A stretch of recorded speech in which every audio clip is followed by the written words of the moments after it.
തിരുവനന്തപുരം അരുവിക്കരയിൽ കോൺഗ്രസിന്റെ election committee office അടിച്ചു തകർത്തു. അരുവിക്കര നിയോജക മണ്ഡലം സ്ഥാനാർത്ഥി VS ശിവകുമാറിന്റെ ഓഫീസാണ് തകർത്തത്. 4 UDF പ്രവർത്തകർക്ക് പരിക്കേറ്റു. ആക്രമണത്തിന് പിന്നിൽ CPIM എന്നാണ് ആരോപണം.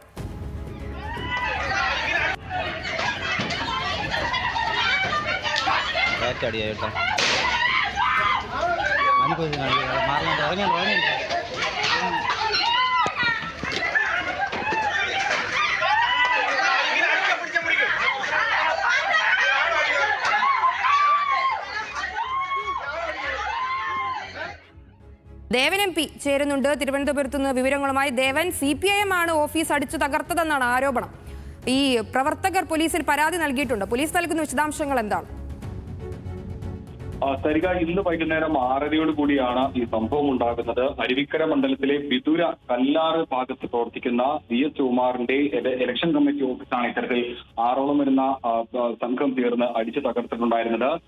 ഈ കോൺഗ്രസ് തോൽക്കുമെന്നും ശിവകുമാർ തോൽക്കുമെന്നും പറഞ്ഞ് ഈ ഇലക്ഷൻ കമ്മിറ്റി ഓഫീസിലുണ്ടായിരുന്ന പ്രവർത്തകരുമായി ആദ്യം ഒരു വാക്കുതർക്കം ഉണ്ടാവുകയും പിന്നീട് ആ തർക്കം ഈ പറയുന്നത് പോലെ തന്നെ ആയുധം ഉപയോഗിച്ചുകൊണ്ട് ഇലക്ഷൻ കമ്മിറ്റി ഓഫീസ് അടിച്ചു തകർക്കുന്ന തലത്തിലേക്ക് മാറുകയായിരുന്നു.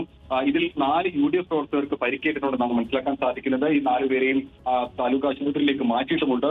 പക്ഷെ അതേസമയം ഈ സംഭവത്തിൽ തങ്ങൾക്കും പരിക്കേറ്റതായിട്ട് ഈ ആക്രമണവുമായി ബന്ധപ്പെട്ടുകൊണ്ടായിരുന്ന ആളുകൾ പറയുന്നുണ്ട്. അവർ പൊന്മുടിയിൽ വിനോദസഞ്ചാരത്തിനായി എത്തിയിരുന്ന ആൾക്കാരാണെന്നും അവിടെ വെച്ചുണ്ടായ ഈ ഇരുകൂട്ടരും തമ്മിലുണ്ടായ സംഘർഷമാണ് ഇത്തരത്തിൽ ഒരു സംഭവത്തിലേക്ക് നയിച്ചതെന്നുമാണ് പോലീസ് നൽകുന്ന വിശദീകരണം. ഏതായാലും സംഭവവുമായി ബന്ധപ്പെട്ടുകൊണ്ട് UDF ഇത് സംബന്ധിച്ച് പോലീസിൽ പരാതി നൽകാനാണ് ഇപ്പോൾ തീരുമാനിച്ചിരിക്കുന്നത്.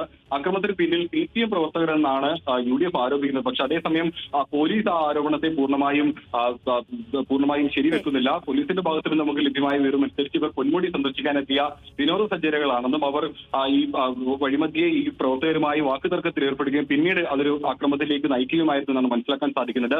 ഏതായാലും സംഭവത്തിൽ നെടുമങ്ങാട് പോലീസ് അന്വേഷണം ആരംഭിച്ചിട്ടുണ്ട്. ശരി.